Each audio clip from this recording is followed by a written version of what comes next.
한번 돌리세요. 이제 나올 거예요. 어머니 반갑습니다. 나왔네요. 안녕하세요. 반갑습니다. 우리자산운용 중앙경제 라이브 첫 번째 방송이다 보니까 저희가 라이브 시작이 살짝 늦었는데요. 네, 반갑습니다. 지금부터 본격적으로 시작을 하도록 하죠. 저희가 매주 목요일 오전 10시에 중앙경제 그리고 증시 이슈들 한번 쫙 모아볼까 하는데 옆에 반가운 얼굴이 있습니다. 네, 머니투데이 방송 박민영 앵커와 함께합니다. 어서 오십시오. 안녕하세요. 라이브는 또 처음이어가지고 이거 어떻게 인사해야 되는 거야? 반갑습니다. 네, 반갑습니다. 많은 분들이 들어와 주셨으면 좋겠어요.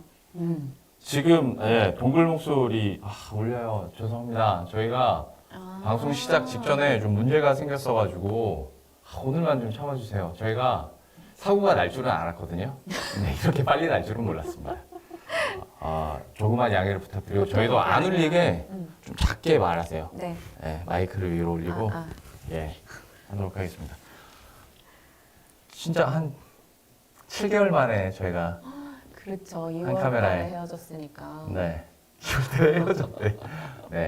같이 머니투데이 방송에서 일하다가 이제 서로 각자의 갈 길을 가고 있는데 우리 영호님께서 이제 민영 앵커 조합 오랜만이라고 저희도 그리웠습니다. 이렇게 빨리 다시 만날 줄은 몰랐는데 어쨌거나 저희가 한번 기획을 해봤고 말씀드린 것처럼 매주 목요일 오전 10시에 저희 우리자산운용 유튜브 채널 통해서 라이브를 또 할 예정이니까 더 많은 관심 부탁드립니다. 오늘의 목표는 동접자 수 5명. 오, 달성했네요.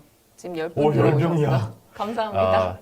지금 12명인데 이 12명 중에 10명은 이제 우리자산운용 직원이라고 생각하시면 되고요. 한 분 대표님 영호님. 보고 계십니까? 반갑습니다. 이렇게 인사드려요. 조금 더 인사를 출연료 주시는 분인데 그렇죠. 인사 좀 깍듯하게 해주시기 바랍니다. 네. 그리고 저희 제가 운영하는 롱앵커 채널의 구독자분들도 오겠다고 어제 제가 홍보를 해놨더니 오겠다고 해서 한 15명까지는 그러면 가능하지 않을까.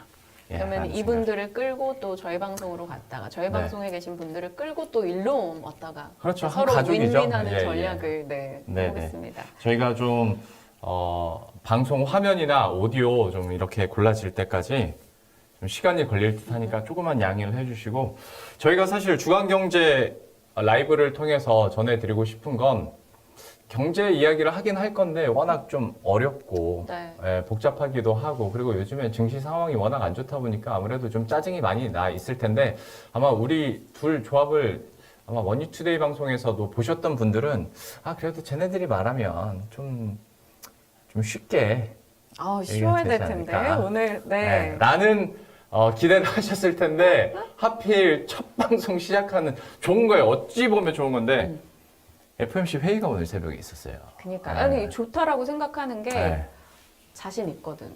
뭐가요? 새벽 2시 45분에 출근을 했거든. FOMC 실시간으로 파월 의장 목소리 다 듣고 정리한 거라 자신 있게 또 준비를 해왔어요. 그러면 시장 변동성도 다 눈으로 확인을 했었겠네요. 그럼요. 너무 놀랐죠. 일단 그러면 팩트부터 한번 정리를 하고 그 다음에 한번 여기에 대해서 심도 깊은 얘기를 해보도록 하죠. 자이언트 스텝 또 나왔어요. 우리 예상했듯이. 다 알았어요. 네. 다 75bp 정도 올릴 것이다 라고 시장에서는 예상을 했고 발표는 딱 3.25로 났습니다. 근데 이 3%대 기준금리라는 게 굉장히 의미가 있는 게 14년 만에 올라선 수치고요. 연준은 똑같은 목소리였습니다. 그냥 고물가 잡기 위해서 어찌할 수 없는 정책이다라고 얘기를 했고 성장률이나 실업률 이런 전망치는 다 낮춰 잡는 움직임이 나타났단 말이죠. 그러니까 예상했던 75bp라는 건데 조금 인상 깊은 포인트가 한 경제 전문가가 이제는 75가 25가 됐다라는 표현을 썼어요. 느낌이 벌써 옛날엔 올린다고 하면 이제 25bp 올리는 거고 이제 좀 보폭을 크게 가져간 다음에 50bp였는데 지금은 이제 당연히 75bp, 100bp 안 되면 땡큐 막 이렇게 분위기가 좀 바뀐 감이 없잖아 있죠. 벌써 75bp가 세 네. 번째잖아요. 네. 그리고 과거에는 뭐 금리 올린다 25bp 베이비 스텝이네 이런데 오늘 시청자분이 우스갯소리로 이런 얘기를 하시더라고요. 베이비가 커가지고 그렇지. 75가 된 그렇지. 거다. 네, 맞아요. 그러니까 어느 정도의 어떤 수치나 액션이 나오기 전까지는 당분간은 75bp가 계속 올라갈 거다라고 시장에서는 이제 전망을 하기 시작한 거죠. 그 이유가 이제 오늘 같이 발표된 점도표에서 역시 우리가 확인을 할 수 있는데 점도표 보기 전에 잠깐만 첫 방송이니까 우리 영호님은 당연하고요. 황 박사님 오시기로 했었는데 황 박사님 제 롱앵커 구독자시거든요. 참 너무 깨알같이 감사합니다. 롱앵커리네. 황 박사님 역시 이제 롱앵커 아니죠. 롱 팀장님이잖아요. 자꾸 이렇게 선 긋는데 앵커계가 그렇게 녹록지 알겠습니다. 않아요. 네. 그리고 돌콩돌콩님도 반갑습니다. 우리 이렇게 지금 안정화가 안 돼 있는데도 처음에 찾아오신 분들은 꼭 기억을 해놔야 돼요. 아이디 다 은인, 외웠어요. 네, 여러분. 은인 같은 분들이 아이디를 다 외울 수밖에 없는 게 세 분밖에 지금 안 계시거든요. 그러니까 너무너무 감사드리고 계속 매주 함께 해주시기 바랍니다. 다시 점도표 얘기해 보도록 하죠. 한번 점도표 띄워주시겠어요? 그러니까 이제 뭐 75bp씩 세 번 연속 이렇게 한다는 것도 사실 충격이긴 충격이었는데 점도표를 보니까 아직도 더 남았네? 올해 평균이 4.4%까지는 올라야 된다고? 약간 여기에 대한 충격이 있었던 것 같아요. 그러니까 6월에 3.4 정도 전망했었잖아요. 네. 그걸 4.4 무려 100bp를 더 올려 잡은 거고 내년도도 3.8에서 4.6까지 점도표를 보시면 2020에서 2023년도 그 점 찍어놓은 부분이 좀 확 올라갔다라는 걸 네. 이제 많은 분들이 좀 아실 수 있을 것 같아요. 그리고 2023년 상단에 보면 6개 점이 딱 찍혀 있는데 이 연준 의원 6명은 4.7에서 5%까지도 감내하겠다라는 걸로 여기다 찍은 거거든요. 네. 그러니까 5%면 상당한 수치니까 난 이걸 누가 찍었을까가 난 되게 이거 궁금해. 실명제 해야 돼. 한 명씩 다 이름 밝혀가지고 요 맨 아래 찍은 사람 괜히 고맙게 느껴지고 네. 약간 그런 생각이 있죠. 그리고 연준 위원들 중에 우리 같은 사람이 있는 거야. 뭔가 야 내가 위에 한번 찍어봐. 그래가지고 이걸 찍지 않는 이상 야 이게 제정신인가라는 이게 생각을 좀 해요. 점도표 보는 게 좀 어려워요. 그래서 네. 많은 분들이 점도표 딱 오픈되면 이거 뭐 어떻게 보는 거야 라고들 하시는데 그렇죠, 맞아요. 이 중간값이 어디에 많이 몰려 있는지 보셔야 되고 점도표 이게 분포돼 있는 폭이 좁은지 아니면 넓게 분포돼 있는지 요거 보셔야 돼요. 이렇게 일단 그러니까 2022년하고 2023년 보면 방향성이 어디로 가고 어느 정도 수준에 몰려 있는지가 확 눈에 보이시잖아요. 그 정도 느낌만 받으셔도 되는 거거든요. 맞아요. 그리고 지금 옆으로 가면 2024년, 5년 보이시잖아요. 2025년. 여기가 점도표 분포 폭이 확 넓어진 거 보이시죠? 네네. 이들도 이걸 고민한다라는 거예요. 그러니까 확실하게 방향이 지금 명확한 쪽과 그렇지 않은 쪽이 드러나는 건데 네. 어찌됐건 2024년이나 돼야 인하 쪽으로 얘기가 나와볼 법이라도 하다 이런 분위기가 점도표를 통해서 이제 확인이 된 거죠. 그러면 우리 이거보다 더 쉽게 민영앵커가 직접 이렇게 만든 점도표 중간값 변화 추이가 있었는데 그 자료 한번 보도록 할게요. 네. 일단 그러니까 연준하면 지금까지 계속 얘기하고 비판되는 것 중에 하나가 야 니들 예상이 너무 틀려. 그러니까 처음에 인플레이션 일시적이라며 그러다가 한 3달 뒤에 사과했고 직접 연준 의장이. 맞아요. 그리고 자꾸 뭐 물가에 대한 예상치 그리고 어떤 금리 중간값에 대한 예상치를 얘기하는데 그게 막 100bp씩 넘겨버리니까 예상치를 그래서 시장의 충격이 더 있는 게 아닌가 싶은데 그 중간값도 한번 정리를 해볼까요? 중간값이 지금 맨 밑에 보시면 되거든요. 네. 그 6월치가 3.4, 9월치가 이번에 4.4로 나왔죠. 심플한 수치입니다. 그리고 옆에 2023년도 내년치가 3.8에서 4.6으로 나왔어요. 그러니까 100bp, 87.5bp 중간값의 변화가 확연하게 나왔다는 거예요. 뭐 어찌 보면 다행인 게 시장에서는 내년도 중간값을 5% 넘어가면 어쩌냐 이 네. 걱정을 좀 했었는데 네. 다행히 보이는 수치로는 4.6으로만 됐다라는 거. 만약에 5 넘어갔으면 좀 더 충격이 셌을 수 있겠다라는 생각이 있었는데 그거는 유지가 됐죠. 근데 뭐 연준 내부에서는 5 찍은 사람이 넘어가야 있으니까. 한다, 네. 라고 얘기를 하고 있기 때문에 사실 뭐 그렇게 안심할 수치는 아니다. 근데 요 정도 수치는 여러분들이 좀 기억을 해두셨다가 요 표를 다음번에 FMC 때 또 업데이트를 하는 거죠. 맞아요. 근데 이제 연준의 점도표 따르면 125bp 남았대요. 그러면 FMC가 2번 남았잖아요. 네. 그러니까 75 한 번, 50 한 번. 50번 이렇게 남았다는 거지. 근데 이거는 그냥 뇌피셜입니다. 우리 자산운용과는 전혀 상관없는 뇌피셜인데 만약에 다음번에 50을 올리면 뭔가 금리 인상하는 속도 줄어드나라고 괜히 오해할 수도 있으니까 또 75 한번 올리고 그 다음에 뭐 올리더라도 그렇죠. 50 올리고 뭐 그러지 않을까라는 소설. 계속 75를 갈 수도 있겠다라는 생각도 들어요. 네, 정도표는 어차피 약속이기 때문에 그럼. 이렇게 반드시 한다라는 게 아니라서 정말 뭐 물가가 잡혔다라는 시그널이 나오기 전까지는 뭐 누구도 예측 못하죠. 이번에 연준 의장도 그런 얘기들을 좀 했었잖아요. 그러니까 물가 맞아요. 확실히 잡히기 전까지는 금리 인하는 없다. 뭐 얘기를 했었죠. 연준의 말은 사실 잭슨홀 미팅이랑 큰 차이가 없었어요. 네. 잭슨홀 미팅 때도 뭐 연준 파월 의장도 어차피 그 얘기를 했어요. 난 잭슨홀과 크게 달라진 바가 없다. 지속적인 금리 인상을 할 거고 물가 잡는 게 먼저기 때문에 경기 침체 잡는 그 페인이란 단어를 또 썼거든요. 네. 고통을 감내하고서라도 어쩔 수 없다라고 얘기를 했어요. 근데 이제 중간에 조금 애매하게 네. 파월 의장의 발언을 적절한 수준에서 이게 금리 인상 속도 늦추는 건 맞아 네. 라고도 얘기를 했어요. 네. 그 순간에 제가 실시간으로 보고 있었는데 그 코멘트가 딱 나오자마자 지수가 이렇게 튀는 거예요. 그러다가 다시 점도표 나오고 나선가 다시 이렇게 떨어지고 네네네. 그랬었죠. 그 뒤로 또 파월 의장이 한 말이 아. 물가 완화 확신 전까지는 금리 인하 없을 것이다. 그러니까 매파, 비둘기, 매파 이렇게 되니까 딱 그대로 나스닥이 움직이더라고요. 이것도 그냥 사담인데 처음에 파월 연준 의장이 인터뷰를 되게 못했었거든요. 그러다가 시간이 가면 갈수록 인터뷰 이제 잘한다. 시장을 좀 이렇게 좀 컨트롤하거나 달래주는 듯한 인터뷰를 잘 하길래 이제 좀 인터뷰도 좀 많이 배우고 생각을 했나 보다 싶다가 그게 잘하는 게 아니라 되게 아삼모사하게 말하는 걸로 좀 변하는 것 같아서 이것도 좀 우리 입장에서는 그렇긴 한데 그만큼 연준 내에서도 좀 고민이 많다 정도로 생각하시면 될 것 같고 네.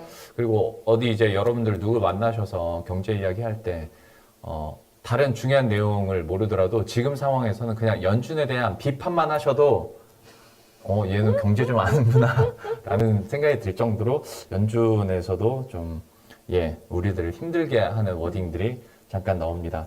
중간중간에 이제 그 구독자 여러분들이 조금씩 네. 들어오고 있어요. 제가 라이브가 처음이라 이렇게 네. 보면서 사실 이렇게 핸드폰을 보면서 방송을 하는 것 자체가 생방엔 없잖아요. 그렇죠. 그러니까 이거 자체가 익숙치가 않네. 김주연 님이 안녕하세요. 귀에 쏙쏙 역시라고 말씀해 주셨는데 저희 본부 옆팀의 네. 팀장, 후발팀 팀장입니다. 반갑습니다. 자, 우리 직원분 한 명 또 남았고요. 마음이 노이연님 대출이자 올라가는 소리 들리네요. 노이연님 반갑습니다. 저희 맞아요. 구면이죠? 근데 그래요? 대출이자 올라가는 소리가 들리네요. 맞죠? 맞아요. 당연히 이제 금리가 계속 올라가는 거고 우리가 지금 그러면 미국과 우리나라의 금리 차가 다시 재역전이 된 거잖아요. 네. 우리도 따라갈 수밖에 없는 상황인데 맞아요. 이제 그 생각하실 거예요. 야, 경제 힘들다 하는데 그리고 가계부채 다시 막 폭탄 얘기할 텐데 금리가 올라가면 야 이거 다 무너지는 거 아니야? 라고 생각을 할 텐데도 왜 각 나라의 연준들은 막 자이언 스텝을 밟고 막 이제 영란은행도 그렇고 BOJ도 금리 인상을 발표하겠죠. 얼마를 올릴지가 이제 문제인 거지. 왜 이렇게 다들 금리 인상을 할까? 여기에 대해서도 간단하게 좀 설명을 해줘야 될 것 같아요. 결국에는 뭐 어찌됐건 물가 때려잡겠다라는 거예요. 우리 요즘에 진짜 안 오른 거 없잖아요. 그렇죠. 뭐 장 안 봐서 모르시겠지만. 아니요, 저희 집은 제가 장을 봅니다. 장 봐요. 네. 애호박이 얼마게요? 그렇게 우선 쿠팡으로 시켜서. 이런 요즘에는 풀 뜯어먹는 사람이 부자라고 그만큼 그렇지, 채소값도 다 올라가고 있는 상황인데 뭐 지난번 미국의 CPI를 보고 우리가 다 깜짝 놀랐어요. 그동안은 러시아발로 인해서 에너지 가격이 문제다. 맞아요. 이게 물가 상승의 주범이다 이런 생각을 했는데 국제유가가 차지하는 비중이 워낙 크니까 물가 산정할 때. 그래서 뭐 핑계거리가 있었죠. 근데 CPI를 열어보니까 그게 아니었던 주거비 올랐고 식품비 올랐고 외식비 올랐고 의료 메디컬비가 올랐어요. 네. 그러니까 내가 살아가는 의식주가 다 올랐고 생활에 전반적으로 침투가 됐다라는 걸 CPI를 보고 느낀 거죠. 그러니까 이거 잡기가 쉽지 않겠다. 에너지 가격 하나만 잡아서 될 게 아니다라는 걸 인지를 하니까 그 타격이 뭐 세계 곳곳에서 나와요. 유럽에서는 뭐 화학업체 175년 역사가 가진 화학업체가 셧다운을 한 해 만에 음. 그러고 있는 상황이고 미국에서는 신용카드 론을 다 땡겨 쓰는데 그 신용카드 론을 쓰는 사람들의 한 25%가 이유가 생필품과 육아품을 사기 위해서. 아 진짜. 그러니까 뭐 집에 대출이 있어서 이게 아닌 거야. 어. 내 생활을 위해서 카드론을 쓰고 있다라는 거니까 정말 이게 인플레가 만연하다라는 거죠. 네. 그러니까 결국에는 그 물가를 진정시키고자 긴축을 세게 하는데 찔끔해서 안 된다라는 거를 그때 CPI 때 잭슨홀 미팅에서 이제 얘기가 나왔잖아요. 네. 그래서 과거 폴 볼커가 막 금리 막 엄청 올리던 시절만큼 맞아요. 하겠다. 그래서 지금 모두가 긴축하는 거죠. 근데 진짜 많이 올렸죠. 그러니까 볼커가 막 100bp 혹은 막 그러니까 막 올릴 때도 그때는 막 15%, 16% 금리 떼었었으니까 뭐 올리는 거랑 근데 우리는 제로 금리에서 어느덧 지금 4.4 얘기하는 거니까 네. 그 충격은 분명히 다를 수가 있는데 어쨌거나 비슷한 이유로 지금의 중앙은행들이 물가를 잡기 위해서 계속 금리를 올리고 있는 거고 실제로 그러면 뭐 경제 성장률이나 또 이번에 실업률 충격도 좀 있었죠. 그러니까 네. 그 예상치가 나타나면서 야 이거 또 침체 얘기 당연히 나왔었는데 그 자료도 저희가 잠깐 준비를 해봤거든요. 오. 물가 얘기와 함께 이것도 네. 표 한번 설명을 해주시겠어요? 이번에 9월 FMC 수정 경제 전망을 보시면 잠깐만요. 우리 처음이니까 연전연승님 들어오셨네요. 반갑습니다. 연전연승 오랜만이에요. 네, 오랜만이에요. 그리고 우리 이제 연전연승님이나 또 뭐 황 박사님이나 그리고 영호님이나 워낙 오랫동안 한 2, 3년을 저희와 함께 하신 분들이라 저희 컨디션 너무 잘 아시잖아요. 그러니까 좀 피드백 좀 해주세요. 지금 뭐 음향이 어떻다, 화면이 어떻다. 그래야 저희가 또 다음 주에는 수정을 해서 반영을 하니까 무거운 마음과 책임감을 가지고 여기다 피드백 좀 해주시고. 이게 생방톤이랑은 조금 다르다는 거는 인지하셔야 돼요. 맞아요. 얘가 좀 울려요. 네, 그래서 좀 작게 얘기하라고 요청을 받아서 지금 제 평소 데시벨의 한 반 토막 냈으니까 네. 그거는 좀 감안해 주세요. 네네. 감안해 주시고, 자, 그 물가 얘기, 그리고 실업률 얘기 한번 해주세요. 네. 이번에 GDP 전망을 보면 올해 전망이 0.2%로 낮췄어요. 그러니까 1.7에서 0.2로 성장 전망 낮춘 거고요. 실업률 전망 보시면 표 뜨죠. 여기 실업률을 보시면 2023년, 2024년 보면 4.4로 실업률 전망이 올랐단 말이죠. 네. 그리고 물가 데이터 전망을 봐도 올해 5.2에서 5.4로 바뀌었어요. 맨 앞에 줄 보시면. 네. 연준이 목표하는 게 2%예요. 근데 그렇죠. 올해 5.4로 올렸다. 그러니까 2% 물가 될 때까지 우리는 긴축을 하겠다라는 걸 피력을 한 거고 눈에 띄는 게 여러분 실업률 쪽인데 이 3.8로 올해 전망을 했고 내년도 4.4, 0.6%포인트 1년 사이에 네. 과거 데이터를 찾아보면 글로벌 금융위기 때나 뭐 IT 버블 붕괴 있었을 때 그럴 땐 전부 다 실업률이 1년 사이에 0.6%포인트 이상 올랐을 때래요. 그러니까 이번도 시사하는 바가 전반은 있네요. 경기 침체를 좀 감안을 해라 이런 거죠. 그래서 리세션 얘기가 나오는 거지. 그렇죠. 네. 그러다 그렇구나. 보니까 좀 시장이 후반에 이걸 다 받아들인 거예요. 연준 파월 의장 말장난에 놀아나지 않고 이걸 다 인지를 하고 IB에서도 세게 전망을 때리면서 이제 금융시장이 확 반응을 한 거죠. 그러면 진짜로 금융시장 어떻게 반응했는지도 저희가 특히 이번에는 이제 국내 시장 얘기를 중심으로 한번 해보도록 할 텐데 일단 계속 많은 분들이 들어오고 계시고 또 피드백 해달라고 하니까 금방 해주시네요. 음향은 괜찮다고 얘기를 해주시고 여기 데이비드 최 보이세요? 오, 왜 이렇게 오랜만에 뵙는 것 같아요? 잘 들립니다. 데이비드 최? 데이비드 최를 오랜만에 뵙는 것 같더라고요. 저희 대표님입니다. 인사하세요. 출연료 주시는 분. 안녕하십니까? 네. 들어오셨고요. 홍 박사님도 아까는 좀 소리가 울렸는데 지금은 조금 울리네. 우리가 좀 크게 말하면 울리나 보다. 저희가 이거는 최대한 빨리 좀 잡을 수 있도록 노력을 하도록 하겠습니다. 그리고 영호님, 네 맞아요. 대표님이 들어오셨다는 거. 최. 네. 초이. 알았죠? 네. 네. 이 아이디는 꼭 기억하시길 바랍니다. 기억합니다. 저는 초이 좋아해요. 네, 좀 알겠습니다. 초이. 네. 애들이 이상한 건 여전하시네요. 예. 국내 증시에 대한 아우. 변동성 얘기해 보도록 하겠습니다. 저희가 이렇게 웃으면서 첫 회니까 중앙경제 뭐 라이브 처음이니까 웃으면서 분위기를 띄우긴 했는데 증시 생각하면 사실 웃을 수가 없죠. 웃으면 안 돼요. 웃으면 욕 먹습니다. 정말 어제 밤에 나스닥이 1.5 밀리다가 네, 맞아요. 1.5 상승으로 바꿨다가 결국 1.7이 밀렸어요. 요즘에 그래요. 미국장도 국내장도 장중 변동폭이 굉장히 크다라는 게 네. 투자 심리가 정말 많이 위축돼 있구나라는 거를 느끼고 있고 음. 오늘 우리 장 제가 일단 출발하는 것까지 보고 왔는데 양지수 도합해서 한 2,000개 종목 빠지고 있었고 시총 상위단 종목들 거의 다 밀려나고 있었고 그러니까 2,000개 떨어진다는 건 오르는 종목이 한 200개 된다는 거. 몇 없다라는 거죠. 그리고 오르는 쪽에 종목들의 질이 그렇게 좋은 것도 아니에요. 사료, 비료, 어제 올랐던 조선 조금 올라가는 것까지 제가 확인을 했는데 이게 지금 복합적인 게 FMC 영향도 있지만 그 푸틴 대통령의 연설이 어제 후반에 스트레스. 있었잖아요. 그래서 왜 동원령을 갑자기? 동원령을 냈고 왜 그러는 거예요? 그러니까 그 본인이 그 4개 땅을 먹고 싶은데 그거 안 주면 우리 전쟁 더 세게 할 거야. 뭐 여차하면 핵 쓸 거야. 이렇게 강경하게 나온 거죠. 그러니까 그게 우리 장 영향이 있었는데 지금 오늘 올라간 쪽 보시면 사료 비료 쪽도 올라가요. 이게 네. 전쟁이 심화될 거다라는 속에 우크라가 또 곡창지대니까 그런 영향도 있고 전쟁 초기 때도 그랬었잖아요. 맞아요. 그리고 떨어지는 쪽 보면 재건주가 오늘 건설기계 재건이 다 완전 내려갔어요. 이 말인즉슨 전쟁이 재건을 할 틈 없이 지금 계속 격화될 거다. 이런 식의 우려가 생기다 보니까 오늘 장이 그걸 고스란히 반영을 하는 거죠. 좀 팔기도 애매하고 그렇다고 사기도 애매하고 그러니까 좀 넋 놓고 손 놓고 당할 수밖에 없는 느낌으로 오늘 장을 저는 출발을 느꼈어요.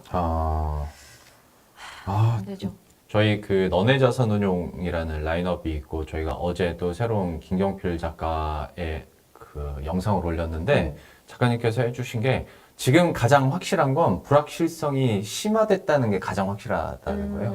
그러니까 지금은 모든 확실한 게 게 없고. 예, 확실한 게 없고 너무 불확실성만 있다 보니까 많은 분들이 좀 고민을 하시는데 그래도 여전히 개인들은 매수를 하더라고요. 난 그것도 살짝 놀랍긴 한데 이거는 좀 잘 판단하셨으면 좋겠고 특히나 이제 어떤 실업률 전망이나 그리고 어떤 경제 성장률 증가 예상치를 봤을 때 다시 경기 침체 얘기가 나온다는 건 분명히 좋은 사인은 아니니까 좀 조심히 하십사 하는 말씀을 드리고요. 그 다음에 그 경기 침체 얘기 나온 김에 이건 잠깐만 좀 할게요. 네. 중국 얘기 있잖아요. 중국. 네. 중국도 사실 좋지 않아요. 그러니까 뭐 일각에서는 올해 경제 성장률 3.5%, 근데 누구는 3%도 안 될 거라고도 얘기를 하고 그러더라고요. 네. 중국 상황 잠깐만 좀 얘기해 주세요.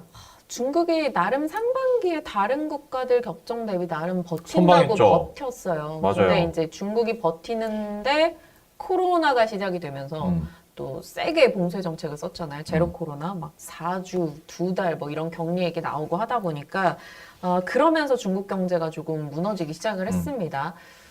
중국은 좀 부양책을 중간중간에 뭐 계속해서 금리도 낮추고 외화 지준율 방어하고 어떻게든 좀 살려보려고 했는데 쉽지가 않았던 게 이 코로나 있었고 네. 가뭄 있었죠. 네. 또 중간에 가뭄이 심하니까 전력난이 더해졌고 공장을 돌릴 수가 없는 상황이 되면서 미세먼지가 없었던 이유가 그쪽에 공장을 못 맞아요. 돌려가지고 네. 그러다 보니 문제는 이런 불확실을 가진 곳에 투자를 안 하겠다라는 거죠. 그러니까 외화가 굉장히 외화 자금 유출이 중국에서 또 강하게 일어납니다. 그러면서 중국 경제가 침체된다라는 지표 시그널들이 꽤나 많이 나왔고 그러면서 위안화가 또 같이 밀려요. 그러다 보니까 중국은 또 위안화를 방어하려고 가진 정책을 내는데 중국인들이 제일 걱정했던 달러 위안 포치까지 네. 터치를 하면서 중국 경제도 지금 녹록지 않다. 7위안 네, 말하는 맞아요. 거죠.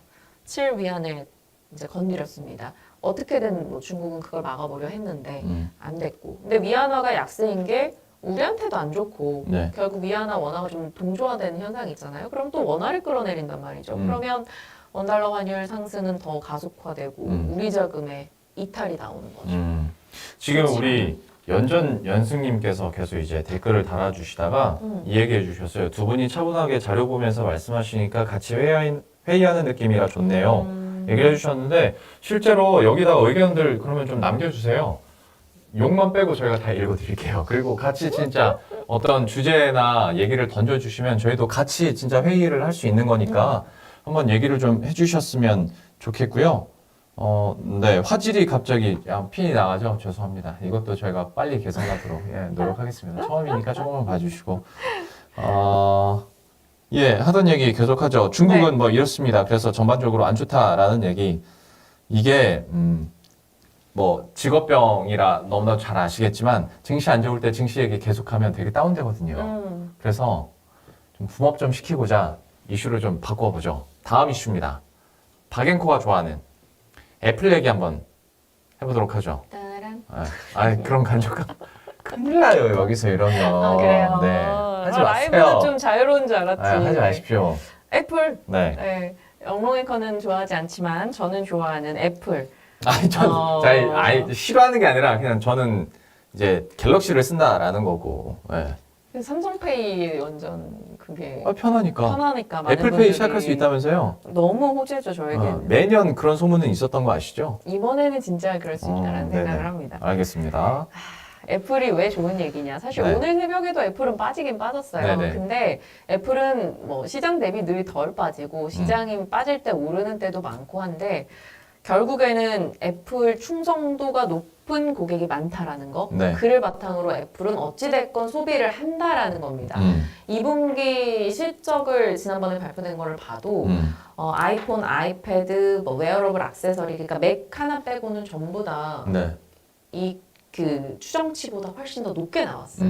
그래서 실적만 봐도 추정이 정말 다 뛰어넘게 나오고 있다라는 걸 느꼈고 이제 프리미엄 제품들이 애플 점유율이 계속 올라가고 있어요. 삼성도 올라가는데 예를 들어 삼성 1 오르면 애플은 2 오르고 이런 네. 느낌으로 조금 더 센 폭으로 올라가고 있고 이번에 아이폰 차기작, 신작의 약간 고사양 프리미엄 모델이 제일 좋은 반응을 보이고 있다는 게 지금 애플을 견인하고 있는 큰 힘인 거죠. 그러니까 참 아이러니하죠. 물가 많이 오르고 시장 너무 힘들어서 사람들은 지갑을 닫고 우리나라에서도 뭐 무지출 챌린지하고 최대한 아끼자 허리를 졸라매고 있는데 오히려 이런 고가 제품들이 잘 팔리고 있다는 거에 사람들이 되게 긍정적으로 그러니까 애플 입장에서 봤을 때 얘기를 하기도 하더라고요. 이 부분은 분명히 애플에겐 큰 힘이 될 것 같고 네.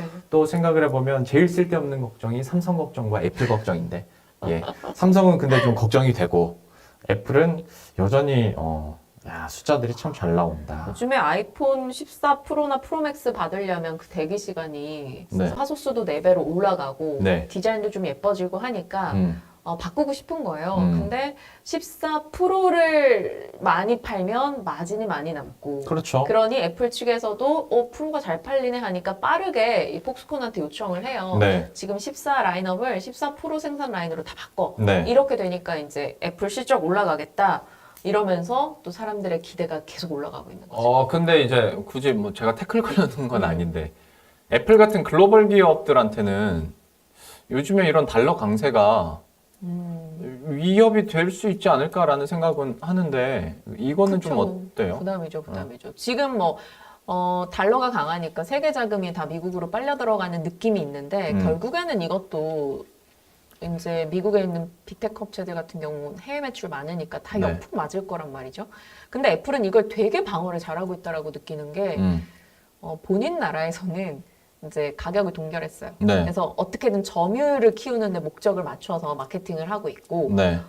해외 시장에서는 이제 이번에 인앱 결제 가격도 올렸거든요. 네. 근데 그 이유가 다 달러 강세 때문이다. 음. 근데 애플 입장에서는 뭐 속된 말로 꼬우면 사지 마 이런 거지만 그럼에도 불구하고 사고자 하는 수요가 넘친다는 거예요. 지금 러시아에서는 애플 매장이 다 철수가 돼 있는데도 아이폰을 사고 싶어서 대기를 하는 사람들이 늘 정도라는 네네. 거죠. 그러니까 결국 다른 국가에서 이미 충분히 이익을 내고 있다. 그래서 강달러도 이기는 애플? 약간 이런 느낌인 거죠. 지금. 역시 애플 걱정은 하는 게 아니었어. 내 걱정이 쓸데없어. 괜히 달러 강세로 질문을 하나 더 드렸는데 걱정할 필요는 없다. 박앵커가 친절하게 설명을 해줬고 또 계속 피드백이 올라오고 있습니다. 잠깐 지금 인터넷 상황이 저희가 원활하지 않아서 그런지 여러분 제 거에서도 좀 끊겨요.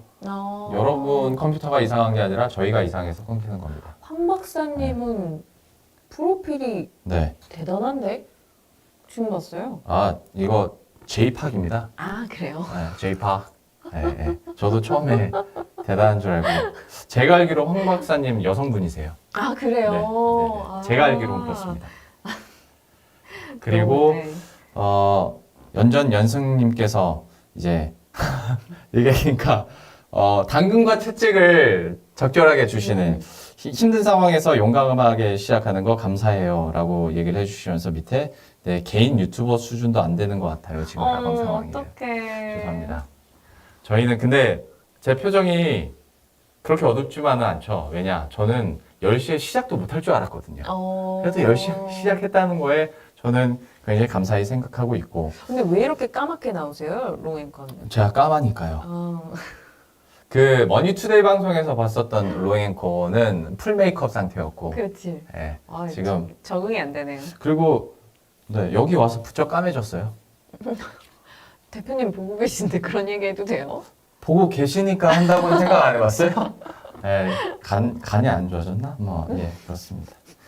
갑자기 그 회의 같이 하자고 했더니, 뭐 뜬금없이 현대카드 얘기를 하시다가 우리카드 얘기까지 뭐 나왔는데, 저는 그 돌콩님이 네. 우리 구독자인 줄 알았더니, 여기도 우리 직원인 걸로 밝혀졌습니다. 우리 카드 재산세 납부시.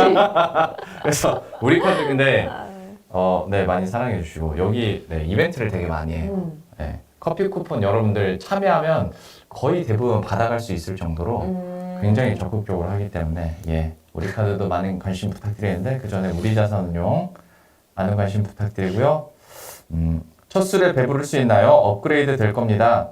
혹시 우리 직원이기 때문에 할 수 있는 얘기인 것 같습니다. 홍 박사님, 죄송합니다. 홍 박사님이 싫어하실 수도 있으려나? 왜요? 그 연승님이 황 박사님 여성분으로 밝혀져. 속보처럼 이렇게 예, 채팅을 해주셨는데 너무 감사드리고. 네, 뭐 채팅창 얘기는 네, 뭐 이 정도로 하고 계속 올려주세요. 저희가 계속 띄워드리고, 그리고 박수 치세요, 빨리. 왜? 18명. 18명. 두 분 더 들어오시면 20명. 첫 번째 날 너무 과한데. 근데 나는 50 예상하고.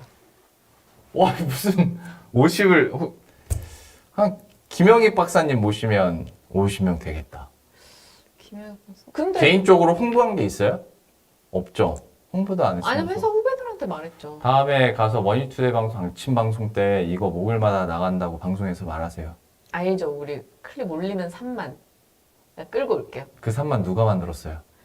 15,000까지 만들고 나갔잖아요.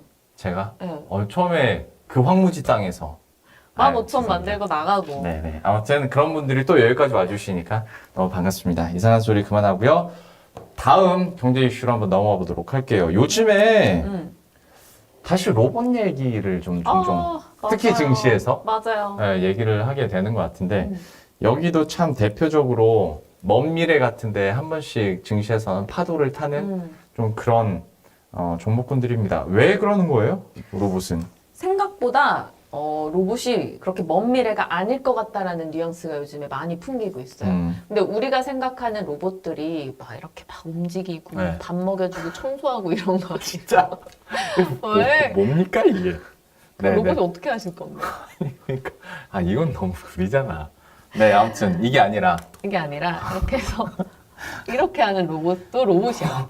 우리 뭔지 밑에 알겠지? 그러니까 커피숍들도 로봇 팔이 이렇게 커피 타주는 커피숍이 여러분들 보시면 점점 늘어요. 네. 그러니까 정말 막뭐 수십 개의 관절을 움직이는 로봇만 생각하시는데 그런 영화 속 로봇 말고 이제는 산업 자동화 설비에 들어가는 정말 팔 이렇게 주기적으로 내려주기만 하는 것도 다 로봇으로 여러분이 생각을 하신다면 네.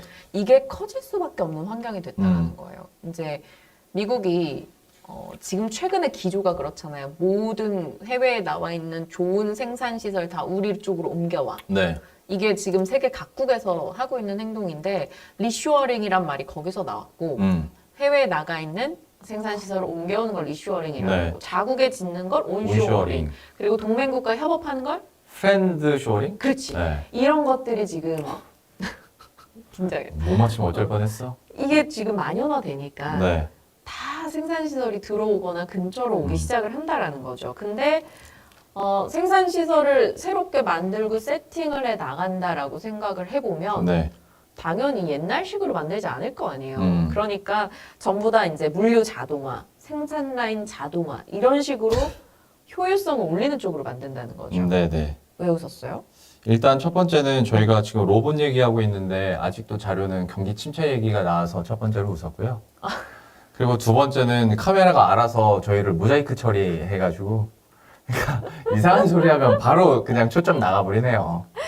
인공지능이네 카메라. 신기해 이런 거 보면. 네. 아, 양해해 주세요. 빨리 네. 고쳐드릴게요. 저희가 아니 이게 하소연을 하자면 저희가 한 2주 전부터 매일 이 리허설을 했어요. 사고 날 게 뻔하니까. 근데 그때 안 그러다.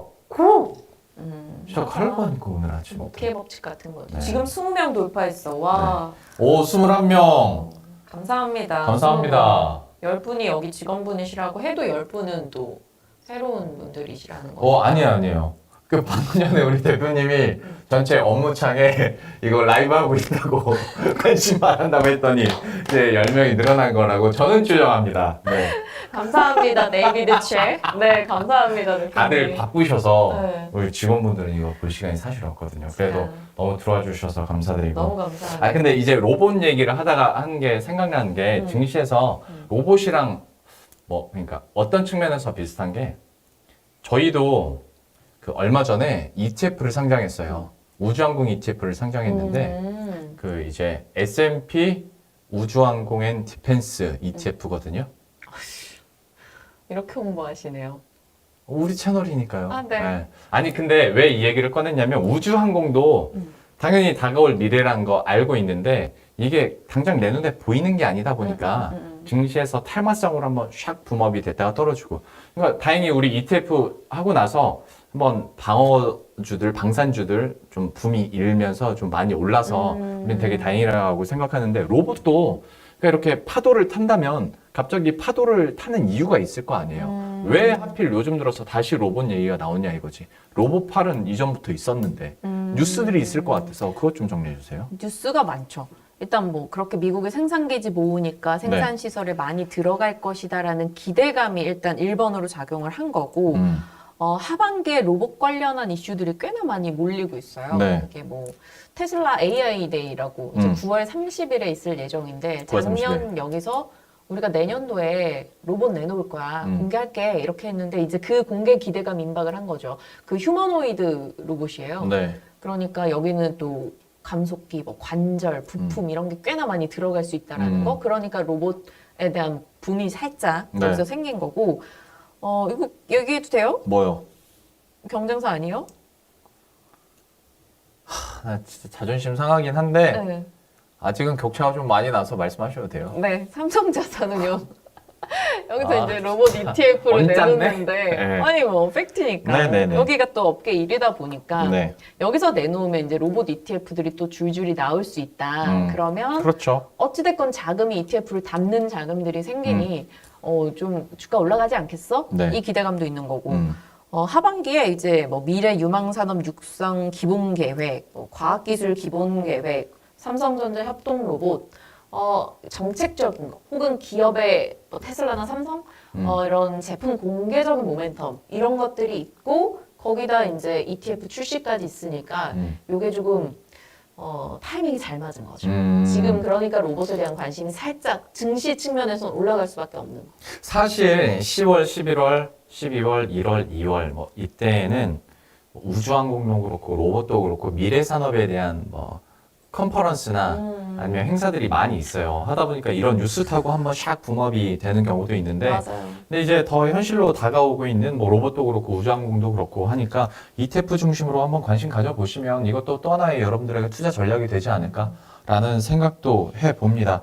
왜 요즘에 이제 로봇 얘기들이 이렇게 많이 나오고 있는지 특히 이제 테슬라가 이런 쪽에서 뭔가 하면 확 산업의 발전이 일어나는 경우들을 우리가 봐왔잖아요. 그러니까요. 기대가 되는 것 같습니다. 우리가 뭔가 IT 쪽을 볼 때는 테슬라, 애플, 삼성 이슈를 계속 그냥 추정하면서 쫓아갈 수밖에 없는 것 같아요. 그게 뭐 로봇이 됐든 XR 기기가 됐든 뭐 새로운 제품이 됐든 결국에는 그거에 따라서 이제 합의 벤더들이 움직이는 맞아요. 거니까 뭐 테슬라 이슈 봐야죠. 예, 테슬라 이슈까지 뭐 어차피 이제 매주 볼 거니까 주요 이슈 있을 때마다 한번 정리를 해주시고 시간이 벌써 45분이나 지났어요. 오. 저희가 원래 한 40분 정도 네. 하려고 했는데 시간이 많이 갔어요. 님이 마이크 하울링이 너무 심하다. 죄송해요. 속상하다. 죄송합니다. 그래도 앞으로 나아질 거예요, 여러분. 여긴도 우리 직원이라고 추정하고 있는데 아, 고쳐놓겠습니다. 아는 만큼 보인다 펀드백님, 로엔코님 화이팅. 감사합니다. 너무 오랜만에 뵙네요. 댓글로만 보다가. 박앤코도 화이팅. 네. 감사합니다. 내가 그러니까 스스로 다짐하는 거죠. 로엔코 화이팅. 네. 하나만 이것도 어떤 증시 아이디어 차원에서 이거 짧게 요즘에 화장품 얘기 어우. 네, 얘기 잠깐 해보도록 하겠습니다. 워낙 이제 마스크를 벗을 수도 있다라는 얘기가 국내에서도 많이 나오고 미국인 이미 이제 실내에서도 막 벗는다고 하니까 그거 얘기 좀 해주세요. 바이든 대통령이 이제 미국 코로나 유행 끝났다 뭐 이런 종식 관련 발언을 뭐 했잖아요. 끝난 것 같다고 얘기를 했죠. 네, 네. 뭐 마스크 아무도 안 쓴다라는 거였고 실제로 OECD 국가 중에서 마스크를 쓰는 이렇게 실내 마스크 강하게 이제 제한을 걸고 있는 게 우리밖에 없다라고 해요. 그러다 보니까 우리도 이제 그 논의가 좀 슬슬 되기도 하는 거고 그러니까 이제 화장품을 한번 사람들이 들여다보는 거죠. 근데 들여다보다 보니까 생각보다 좋은 게 있는 거. 원래 화장품에 대해서는 막 리오프닝 늦춰지고 네. 중국이 저 다 틀어막고 있고 이러니까 보따리 상 안 오니 안 팔린다 이 생각이 만연했잖아요. 근데 중국은 그랬는데 일본에서 너무 잘 팔리고 있었다라는 거예요. 그래서 일본에서 근데 일본에 더 굵직한 브랜드들이 있는데도 이게 잘 팔리나? 옛사람이라는 거예요. 우리 알겠어. 우리 옛날에는 네. 이제 막 시세이도 써요 이러면 오 막 이랬잖아요. 일본 제품을 쓰는 거에 대한 맞아. 그런 게 조금 맞아. 있었는데 지금은 일본의 중저가 브랜드들을 한국이 꽤 많이 장악을 했다라고 하네요. 그렇구나. 네. 그래서 일본의 화장품 수입액을 보면 한국이 1위야 지금. 그래요. 원래 3위였는데 2위, 1위까지 치고 올라가. 여기는 딱히 그 한국 제품에 대한 불매가 없나 보다. 화장품은 그게 한동안은 있었겠죠. 자동차는 안 사잖아요. 한국 건 아예. 그렇죠. 거기는 자동차가 서기엔 조금 그렇죠. 척박한 땅이지. 이야, 근데 한동안은 좀 우리나라가 반일 감정 때문에 그렇게 안 팔렸는데 지금 일본에서 4차 한류 붐이 불어가지고 트와이스처럼 화장을 하겠다 이런 젊은 층이 엄청 생겼대요. 그것도 그렇고 또 유튜브나 SNS가 활성화되는데 한국 제품들이 템빨이 좋다고 하네요. 사진빨. 그러니까 그것도 소개하는 맛이 있고 그 가성비 좋은 걸로 붐을 타면서 지금 화장품 수출 데이터가 꽤 괜찮다 해서 일부 종목들이 상당히 좋은 시세를 내고 있더라고요. 근데 여기서 또 한 가지. 저도 예전에도 방송할 때 전문가가 좋다고 하면 저는 어떻게든 나쁜 거 한번 질문하고 나쁘다고 하면 어떻게든 좋은 거 한번 질문을 하고 있었는데 괜찮다고 하니까 이 질문을 드리는 게 옛날에 중국에서도 똑같이 좋았었어요. 우리 특히 중저가 브랜드들이 중국에서 엄청난 활약을 펼치고 나중에 고가 제품에 대한 활약들도 계속 많이 있었는데 결국 그 자리를 중국 자체 제품들이 다시 메우더라 이 말이죠. 그러니까 고급은 프랑스 쪽으로 넘어가든지 중국 거 쓰고 중저가도 중저가 브랜드들이 중국 내에서 새로 막 생기다 보니까 우리나라가 이렇게 점점씩 밀려버렸잖아요. 네. 일본에서도 그래 버리는 거 아닌가? 라는 그냥 그런 걱정? 걱정할 수 있는 포인트죠. 그리고 사실은 말씀 주신 대로 언제든지 일본에서는 우리가 한일이라는 특수관계가 있기 때문에 살짝 돌아설 여지도 있고 그런데 기술적인 측면에서 놓고 보면 ODM 업체들이 일본이 발달하지 못했다라고 하더라고요. 그러니까 중저가 브랜드가 별로 없었기 때문에 대형사들 같은 경우는 그냥 자기들이 생산하면 되는데 중저가 브랜드들이 있어야지 ODM, OEM 쪽이 발달을 하는데 얘네는 그동안 그게 공백이었던 거예요. 화장품 산업 자체가 뭐 그렇게 성장하고 개발하는 데 초점이 안 맞춰져 있었어요. 일본이. 그냥 시세이도 대형 브랜드 위주로만 크고 그러니까 한동안은 국내 업체들의 영향력은 있을 거다. 다만 이제 한일 관계를 생각을 해본다면 네. 또 뒤집힐 여지는 뭐 언제든 있겠다라는 거죠. 그거는 좀 감안하시되 그래도 이제 중국에서 약간 힘이 떨어진 거 일본에서 다시 수치로 우리나라 국내 화장품 업체들의 선전이 좀 나오고 있다. 그리고 이것도 말해줘야 돼. 뭐요? 미국에서도 네. 꽤나 잘 되고 있어요. 한국 화장품이. 미국에서도요? 미국이 세계 1위예요, 화장품을. 뭐 고가 아니면 중저가? 중저가, 고가 뭐 두루 할 것 없이 지금 미국에서 아주 그러니까 미국 전체 시장 파이로 생각하면 조금 해. 근데 그래도 미국 내에서 점유율이 3위라는 거죠. 그리고 이게 지금 3년째 조금씩 올라오고 있는 추이고 방탄소년단 블랙핑크 있고 그렇구나. 그들이 무슨 화장 그리고 외국인들보다 우리가 피부가 좀 더 좋잖아요. 네. 아, 그래요? 그러니까 예, 음. 그게 몰라 잡티가 좀 우리가 덜하잖아. 그러니까 왜 이렇게 아기 피부지라고 한대요. 그 우리 K-팝 스타들을 보면서 그런 관심도 생기니까 단순히 중국과 지금 그게 조금 안 되지만 미국이나 일본과 같은 신시장이 펼쳐지고 있고 뭐 중국과의 관계도 반대로 생각하면 또 좋아지면 중국에서 또 활약이 될 수 있다라는 거죠. 어떤 화장품 산업과 또 이런 증시의 연관성에 대해서 요즘에 왜 회자가 되고 있는지 말씀을 드렸는데 저희가 노파심에 말씀드리는 건 너무나도 잘 아시겠지만 저희는 어떤 투자나 증시 이슈에 대한 아이디어 정도만 저희가 제공을 해드리는 거지 투자 의견과는 전혀 관계가 없으니까 네. 여러분들이 이런 것도 있구나. 그리고 요즘에는 워낙 좀 이런 좀 규모가 작은 섹터들은 워낙 빠르게 이렇게 한번 반짝했다가 떨어지기도 하고 하니까 이 부분은 좀 조심하시되 이런 아이디어도 있고 이런 변화들도 나타나고 있구나라고 생각하시면 좋을 것 같습니다. 네. 그 중에 또 연나쩡님 들어오셨어요. 귀여운 이모티콘 날려주셨는데 반갑습니다. 다음 주에도 꼭 뵈기를 연나쩡님 기억하고 있을게요. 권병환님 너무 좋다. 순수 외부 시청자입니다. 맞습니다. 이분은 우리 직원 아니에요. 어쩌다 첫 방송을 처음부터 봤는데 좋은 정보 많이 전달하려는 진지한 노력이 고맙다. 뭐라 해야 되나 이거 진짜 감사합니다. 권병환님 저희가 기억해 둘게요. 네, 권병환님 너무 감사드리고 권병환님 조남을 이래- 제가 캡처. 그 다음 주에 안 오시면 안 돼요. 네, 다음 주 목요일 10시에도 저희가 중간 라이브 경제 오늘보다 더 하나라도 더 개선된 모습으로 찾아뵐게요. 오늘은 오디오 문제도 좀 있었고 좀 이런 핀도 저희가 이상한 소리 할 때마다 카메라가 어찌 알고 갑자기 모자이크 처리해버리고 그랬었는데 저희가 이거는 또 일주일 사이에 또 열심히 야근하면서 고쳐 놓도록 하겠습니다. 첫 번째 주간 경제 라이브 제 목표는 5명이었는데 지금 3명까지 잠깐 찍었습니다. 저희 목표치의 4배에 달하는 그 목표를 달기 때문에 너무 감사드리고 다음 주 목표를 미리 정해볼까요? 제가 살짝 홍보할게요. 네. 그래서 오늘 제 목표 50 다음 주에 채우는 걸로. 오늘 목표 50이라고 했죠? 네. 감이 없으시네요. 이 정도는 될 줄 알았죠. 다음 주에 우리 50명을 목표로 다음 주에 뵙도록 하니까요. 오늘 오신 분들은 특히 저희가 또 너무 감사한 마음에 이거 아이디 다 캡처해놓고 있을 테니까 다음 주 목요일 10시에 다시 찾아뵙도록 하겠습니다. 에이비드 튜님 다음 주 목요일 10시에 봐요. 인사 드려야 네. 되니까 네. 가실 때는 또 못 뵈니까. 아니 갑자기 연기 톤 나와서 너무 웃겼습니다. 아무튼 너무 감사드리고요. 증시 상황에서 이렇게 웃으면 안 되는데 또 맞네. 첫 번째 시간이라 저희가 좀 오버해왔습니다. 너그럽게 이해해 주시고 저희들은 다음 주에 그러면 다시 찾아뵙도록 할게요. 고맙습니다.